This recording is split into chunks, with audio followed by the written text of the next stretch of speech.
Students, मैं doctor Virendra Singh Chaudhary. हम पढ़ रहे थे, इससे पहले वाले वीडियो में हमने देखा पुनर्जागरण का कला पर प्रभाव। अब हम उससे आगे देखते हैं कि पुनर्जागरण का विज्ञान पर क्या प्रभाव पड़ा, जिसकी वजह से वैज्ञानिक उन्नति हुई, किस प्रकार विज्ञान का विकास हुआ, किन किन वैज्ञानिकों ने इसमें योगदान दिया, उनको क्या क्या परेशानियां उठानी पड़ी, इसके बारे में अध्ययन हम इस टॉपिक में करेंगे। पुनर्जागरण काल में विज्ञान के क्षेत्र में जो अत्यधिक विकास हुआ, पुनर्जागरण कालीन विज्ञान जो था वो निरीक्षण, अनुसंधान एवं जांच पर आधारित था। इससे पहले मध्यकाल में विज्ञान का कोई महत्व नहीं था। उस समय केवल अंधविश्वास और मान्यताओं पर ही मानव जीवन चल रहा था। इस काल के वैज्ञानिकों के सिद्धांत के लिए आधुनिक समाज ऋणी है। आधुनिक समय में किसी भी विज्ञान का अध्ययन पुनर्जागरण कालीन वैज्ञानिकों के सिद्धांतों के बिना अधूरा है। इस युग के वैज्ञानिकों ने प्राकृतिक शक्तियों का प्रयोग मनुष्य के जीवन को खुशहाल बनाने के लिए किया। इस प्रकार पुनर्जागरण काल में मानववादी विचारधारा का प्रसार हुआ। पुनर्जागरण कालीन कुछ प्रमुख वैज्ञानिक हुए जिन्होंने निरीक्षण, अनुसंधान एवं जांच को बढ़ावा दिया। इन वैज्ञानिकों में हम प्रमुख रूप से देखते हैं कोपरनिकस। कोपरनिकस पोलैंड के एक पादरी थे। उसने दूसरी शताब्दी के यूनानी भूगोलवेत्ता या खगोल शास्त्री टॉलमी के सिद्धांत को ध्वस्त किया। टॉलमी ने पृथ्वी को स्थिर माना, जिसे टॉलमी सिस्टम कहते हैं। कोपरनिकस के द्वारा दिए गए सिद्धांत को कोपरनिकस सिस्टम कहते हैं। इन्होंने एक पुस्तक लिखी जिसमें चर्च के उस पर विचारों को प्रचार करने पर प्रतिबंध लगा दिया तथा चर्च के न्यायालय ने उसकी आलोचना की एवं उसकी भर्त्सना की। कोपरनिकस के बाद में दूसरे वैज्ञानिक हुए केपलर। ये एक जर्मन खगोल शास्त्री थे एवं वहाँ के एक विश्वविद्यालय में पढ़ाते थे। केपलर ने गणित के आधार पर कोपरनिकस के सिद्धांत को सही ठहराया। उसने लॉ ऑफ फ्लैटनिंग मोशन नामक सिद्धांत दिए। उसने बताया कि ग्रहों की गति गोलाकार न होकर अंडाकार है। इसे अपने विचारों के प्रचार के लिए चर्च द्वारा प्रतिबंधित किया गया।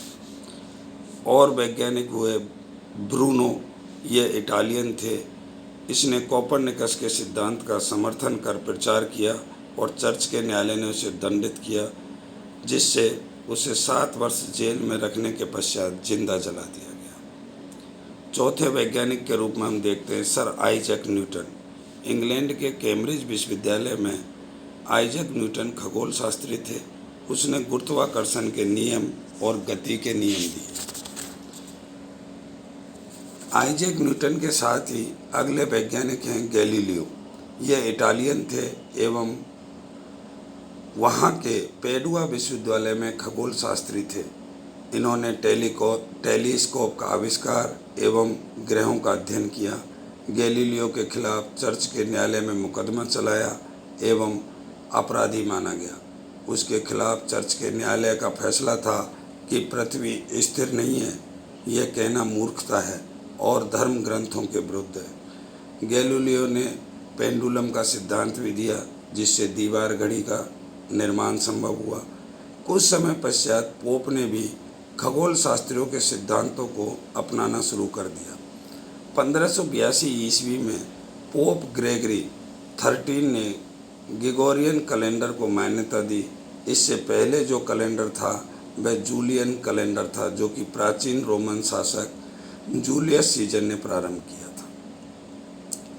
अगले वैज्ञानिक हैं रीन देकार्त। ये एक फ्रांसीसी दार्शनिक एवं गणितज्ञ थे। इन्होंने बीज गणित का प्रयोग ज्यामिति में करना बताया। इन्होंने एक पुस्तक लिखी मेथड्स ऑफ डिस्कोर्स।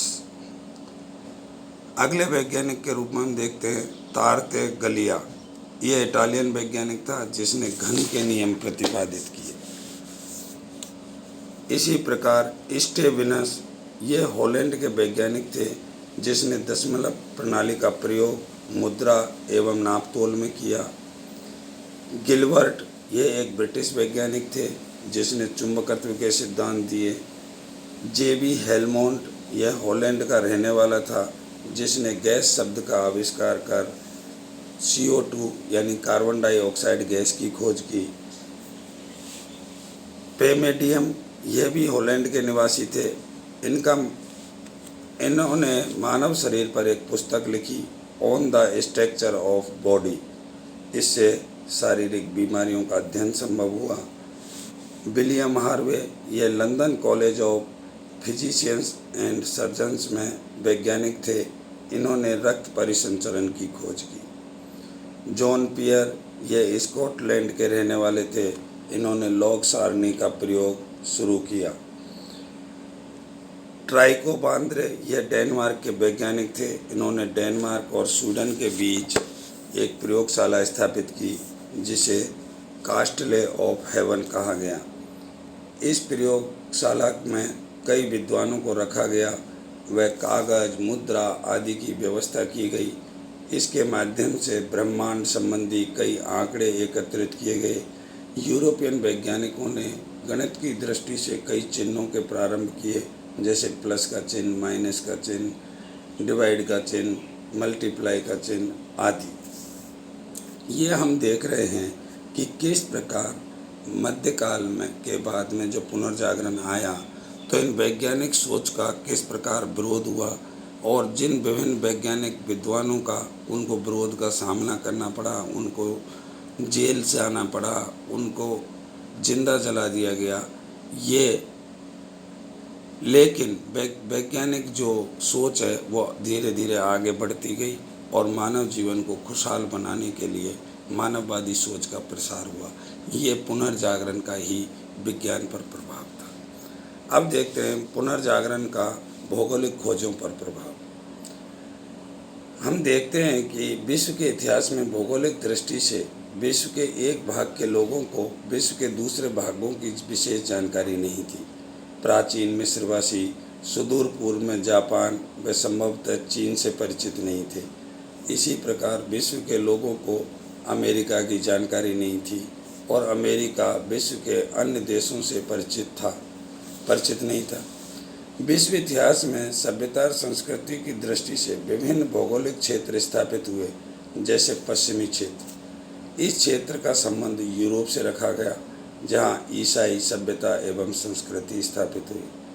उत्तरी अफ्रीका व मध्य पूर्व पश्चिमी एशिया यहाँ इस्लाम संस्कृति स्थापित हुई। सुदूर पूर्व में जापान एवं चीन यहाँ बौद्ध धर्म एवं कन्फ्यूशियसवाद स्थापित हुआ। मध्य एशिया यहाँ मंगोल सभ्यता स्थापित हुई और हिमालय से दक्षिण तक का क्षेत्र जिसमें भारत सम्मिलित है यहाँ हिंदू संस्कृति स्थापित हुई और मध्य व दक्षिण अफ्रीका यहाँ नीग्रो संस्कृति का प्रसार हुआ। इस प्रकार हम देखते हैं कि विश्व में विभिन्न भौगोलिक क्षेत्र में विभाजित किया गया। यह एक आश्चर्य की बात है कि भौगोलिक खोजों में न हिंदुओं ने, न मुसलमानों ने, न बौद्धों ने अग्रणी भूमिका निभाई, परंतु यूरोपीय देश इस मामले में अग्रणी एवं महत्वपूर्ण भूमिका निभाने वाले बने। इसके अतिरिक्त इन भौगोलिक खोजों में यूरोप का एशियाकरण होने के स्थान पर एशिया का यूरोपीयकरण हुआ। यूरोप को विश्व के अन्य देशों की अधिक आवश्यकता थी। विश्व के अन्य देशों को यूरोप की आवश्यकता नहीं थी क्योंकि यूरोप में लोहा, कोयला जैसे खनिज तो उपलब्ध थे एवं पशुपालन, कृषि, मुर्गी पालन आदि भी विकसित थे, परंतु यूरोप में कई वस्तुएं बहुत कम मात्रा में उपलब्ध थी जैसे रेशम, सोना, चांदी एवं कीमती पत्थर। दूसरी ओर कई वस्तुओं को बिल्कुल उपलब्ध नहीं थी जैसे गरम मसाले, विशेष औषधियाँ, विशेष लकड़ी एवं कपास आदि।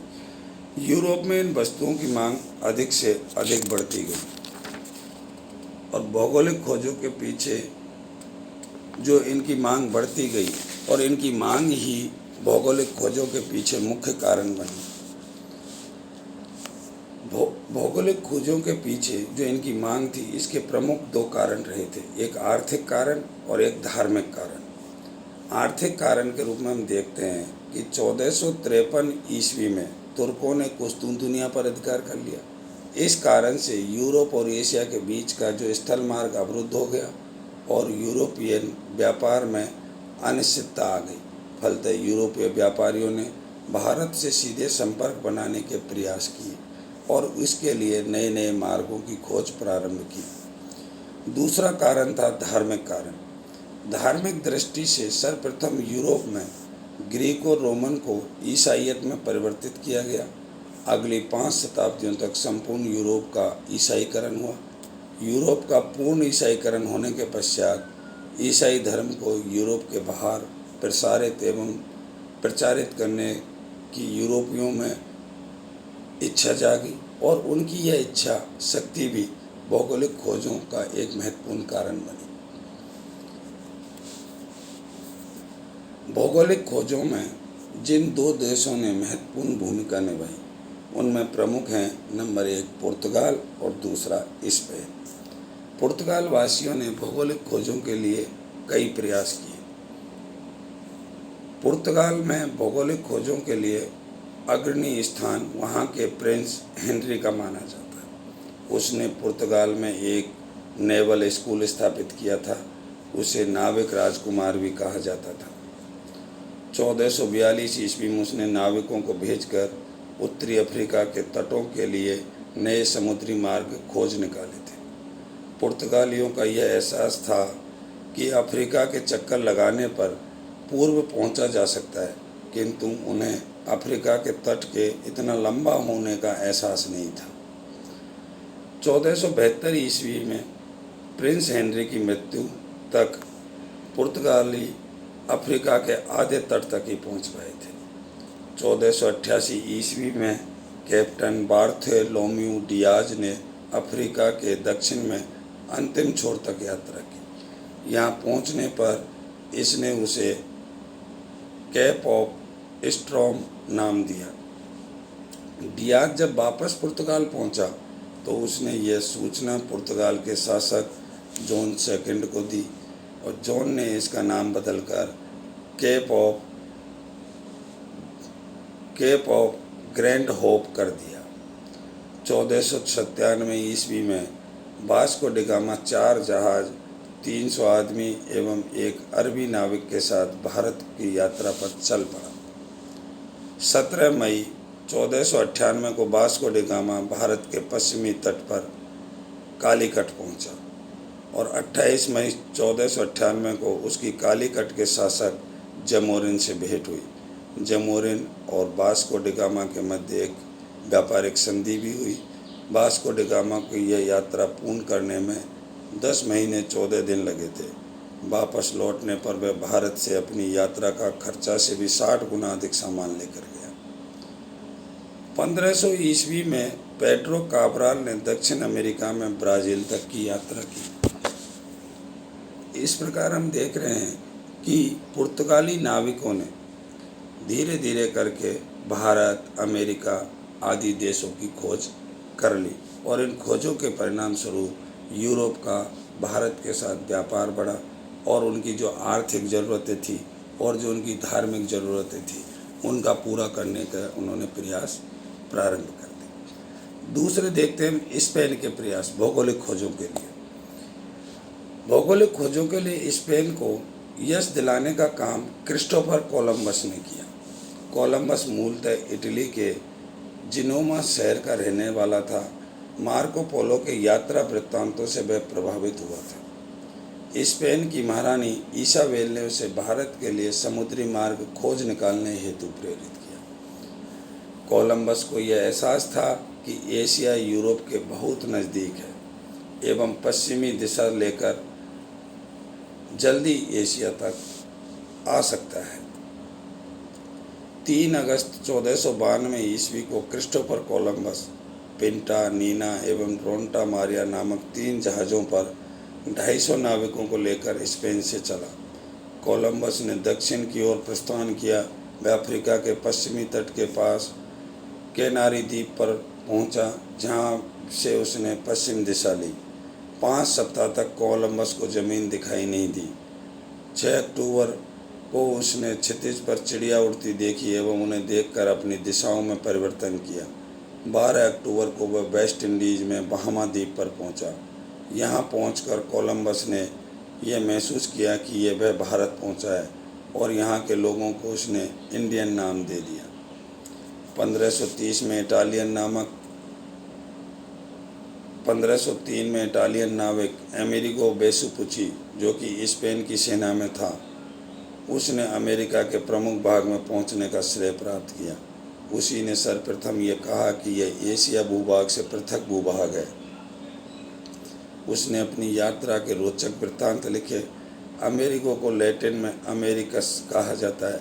इस प्रकार इसी नए महाद्वीप का नाम अमेरिगो के नाम पर अमेरिका पड़ा। फर्डिनेंड मैगलन जो एक यात्री थे, इन्होंने यह मूलतः पुर्तगाली थे और स्पेन के शासक ने उसे गरम मसाले पैदा करने वाले प्रदेशों के लिए समुद्री मार्ग खोजने हेतु नियुक्त किया। 1519 ईस्वी में 5 जहाज व लगभग 300 नाविकों के साथ मैगलन स्पेन से चला। उसने दक्षिणी अमेरिका के अंतिम छोर तक की यात्रा की एवं उसके पश्चात प्रशांत महासागर में उत्तर पश्चिमी दिशा ली। दक्षिणी अमेरिका अंतिम छोर उसी के नाम से मैगलन स्ट्रेट कहा जाता है। पूर्वी दिशा लेने पर वह फिलीपींस पहुंचा, जहां स्थानीय कबीलों के साथ संघर्ष में वह मारा गया। 5 में से एक जहाज 18 अधमरे यूरोपियों को लेकर वापस स्पेन पहुंचा। मैगलन पृथ्वी का चक्कर लगाने वाला प्रथम व्यक्ति होने का श्रेय दिया जाता है। इस प्रकार हम देखते हैं कि यूरोपियन लोगों ने, जिनमें प्रमुख रूप से पुर्तगाल और स्पेन ने, नई नई भौगोलिक खोजों को ईजाद किया और नई नई भौगोलिक खोजें उन्होंने की, जिनमें भारत, अमेरिका, वेस्ट इंडीज आदि देशों को खोज निकाला और अपने जो मुख्य उद्देश्य थे, उनके आर्थिक कारण और धार्मिक कारण, उनको पूरा करने का प्रयास शुरू कर दिया और विश्व की एक नई व्यवस्थाएं पनपने लगी।